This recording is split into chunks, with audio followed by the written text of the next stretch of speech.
Hello students, हाय। आज मैं आपको नया टॉपिक पढ़ाऊंगी, दैट इज़ फंगी।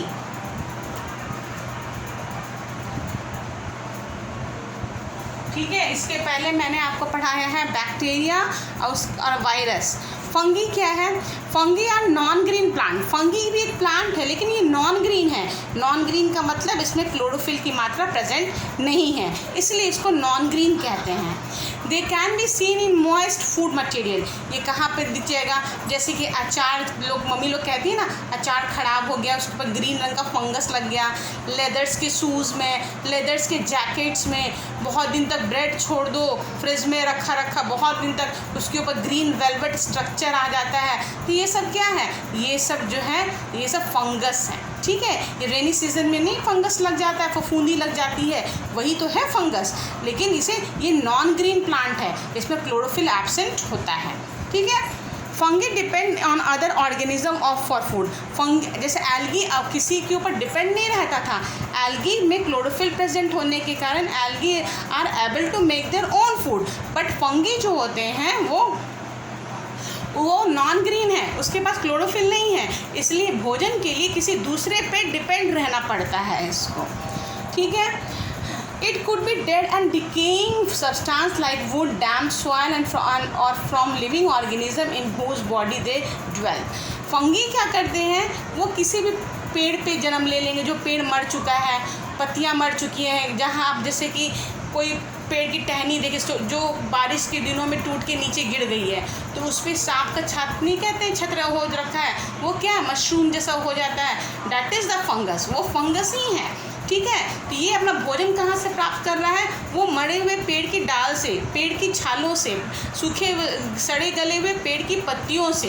तो ये भोजन मरे हुए जीव जंतुओं के ऑर्गेनिज्म से भी प्राप्त करता है। ठीक है।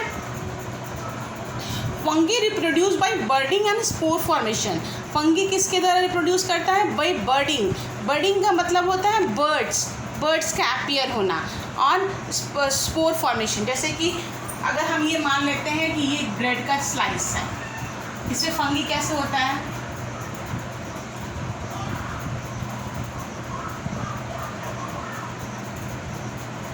कुछ इस ढंग से। और इस राउंड स्ट्रक्चर को देखें अगर हम लोग, तो इसका स्ट्रक्चर कुछ ऐसा होता है। ये क्या होता है? ये जब सूख जाएगा तो ये बर्स्ट हो जाएगा, इसमें सैकड़ों करोड़ों छोटे छोटे माइक्रो पॉलन ग्रेन्स हवा में उड़ जाएंगे, और जहाँ जहाँ उड़ेंगे वहाँ फंगस अपीयर हो जाएगा। ठीक है। साथ में some of the example of mould fungi are Rhizopus, Penicillium Aspergillus. कुछ फंगस के नाम बताए गए हैं। राइजोपस जो ब्रेड के ऊपर लगते हैं, ये वाला, इसको, ये कौन सा फंगस है? ये है राइजोपस। कौन सा है? राइजोपस। वहीं पे पेनिसिलियम जो होता है, पेनिसिलिन नाम की दवाई बनाने के लिए रिस्पॉन्सिबल भी होता है। ठीक है। They cause disease such as ringworm, athlete's foot. यानी कि ये फंगस से डिजीज़ भी अपीयर्स होते हैं। रिंगवॉर्म, पाँव की उंगलियों में खुजली हो जाना। ठीक है। एथलीट्स फूड्स, बहुत हमेशा जो शूज़ हमेशा पहने रहते हैं, पाँव में नमी बनी रहती है, जिसके कारण फंगस लग जाते हैं, एथलीट्स फूड्स कहलाते हैं। ठीक है। नेक्स्ट है प्रोटोजोआ।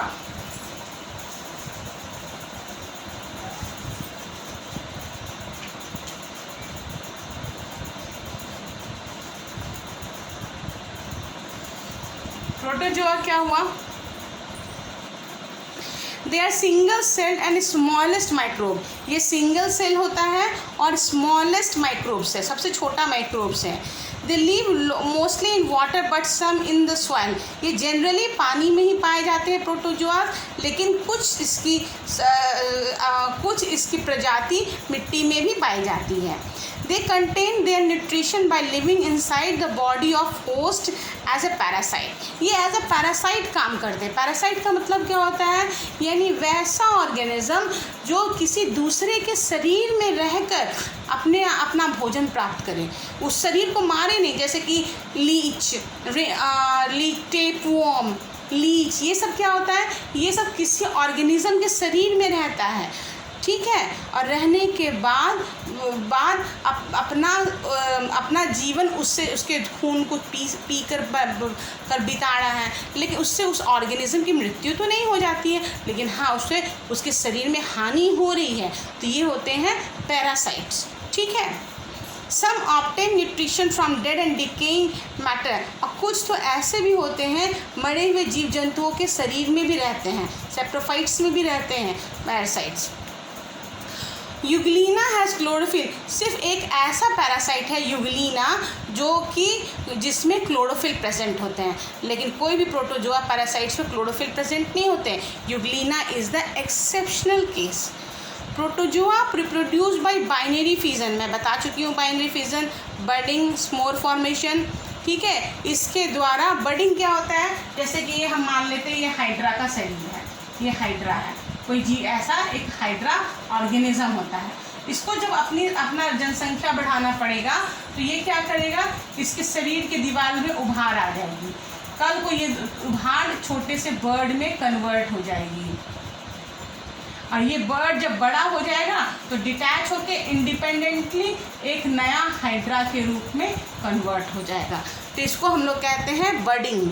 ठीक है, आपको मैंने बता दिया है बाइनरी फिजन, एक बैक्टीरिया से दो में बटना, बडिंग बता दिया है, स्पोर फॉर्मेशन बता दिया है।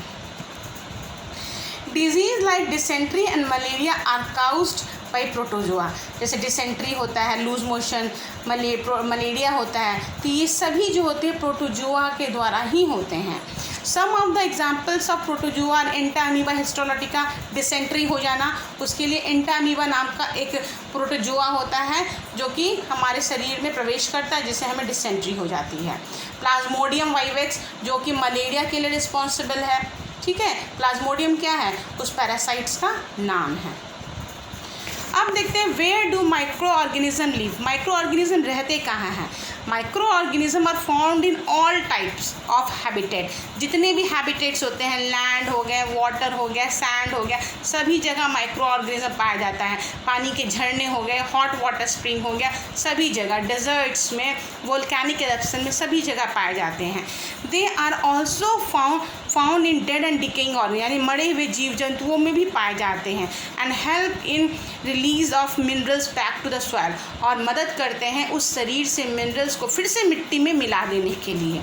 ठीक है, बाय डिकम्पोजिंग देम, उस जीव जंतु को मार के मर गया, उसके बॉडी को डिकम्पोज करके उसमें जो शरीर में मिनरल्स थे उस मिनरल्स को वापस उसके सॉइल में मिला देना ही इनका काम होता है। They are also present inside the body of animal, ये एनिमल्स के बॉडी, ह्यूमंस के बॉडी में भी प्रेजेंट होते हैं। Micro organism live as a parasite while other exist freely, हमारे हमको सब कुछ माइक्रो ऑर्गेनिज्म ऐसे होते हैं जो पैरासाइट्स के रूप में भी रहते हैं और कुछ फ्रीली मूव करते हैं। Micro organism like amoeba can be leave alone, लेकिन अमीबा एक ऐसा है जो अकेले रहता है। और फंगी एंड बैक्टीरिया में लिव इन कॉलोनी, फंगी और बैक्टीरिया कॉलोनीज़ में ही रहते हैं। बस आज के लिए इतना, कल माइक्रो ऑर्गेनिज्म एंड अस।